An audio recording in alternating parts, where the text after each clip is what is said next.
Punch ബ്രേക്കിൽ ഇന്ന് നമ്മൾ ഉണ്ടാക്കാൻ പോകുന്നത് മാംഗ്ലൂരി ബൺ.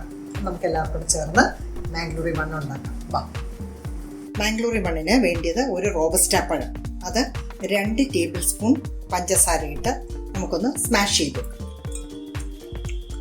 അതിലേക്ക് നമുക്ക് ഒരു 2 ടേബിൾ സ്പൂൺ തന്നെ കേർഡ്, അധികം പുളിപ്പില്ലാത്ത കേർഡ്.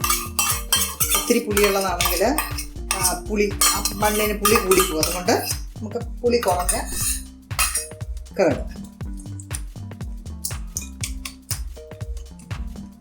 എന്നിട്ട് നന്നായിട്ട് ഉടയ്ക്കുക. പഴത്തിൻ്റെ തരികൾ കാണല്ലോ, അപ്പോൾ നന്നായിട്ട് ഉടയ്ക്കുക.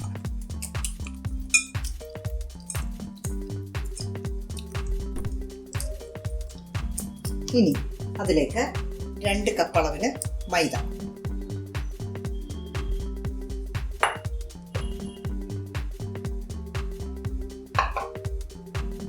അതിലേക്ക് ഒരു 1/2 ടീസ്പൂൺ ഉപ്പ്, 1 ടീസ്പൂൺ ജീരകം മുഴുവനെ ഇട്ടാൽ മതിയേ.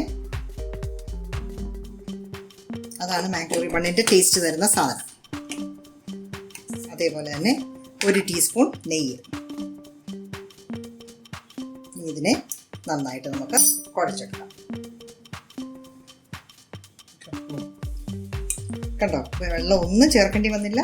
ആ തൈര്, പഴം എല്ലാം കൊണ്ട് തന്നെ നമുക്ക് നല്ലൊരു മാവ് കിട്ടി. അപ്പം ഇത് ഉണങ്ങിപ്പോകാതിരിക്കാനായിട്ട് നമ്മളൊരു നനഞ്ഞ തുണി വെച്ച് ഒന്ന് മൂടുക. ഇതൊരു 6 മണിക്കൂർ ഇരിക്കും, എന്നാൽ നല്ല മാംഗ്ലൂരി ബൺ കിട്ടത്തുള്ളൂ.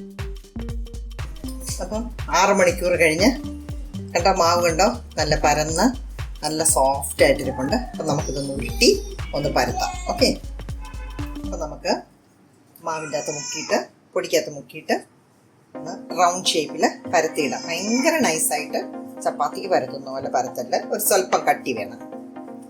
ജീരകമൊക്കെ നമുക്ക് തെളിഞ്ഞ് കാണാം. ഉണ്ടോ?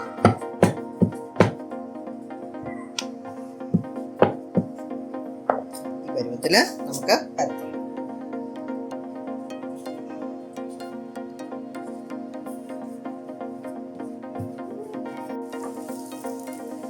മാംഗ്ലൂരി ബണ്ണെ വറക്കുന്നുണ്ടോ? കോളിഫ്ലവർ, സൺഫ്ലവർ ഓയിലോ റൈസ് പ്ലാന്റ് ഓയിലോ നല്ല സോഫ്റ്റ് ആയിരിക്കുന്നേ. എനിക്ക് പിടിക്കാൻ കുത്താൻ പോയി.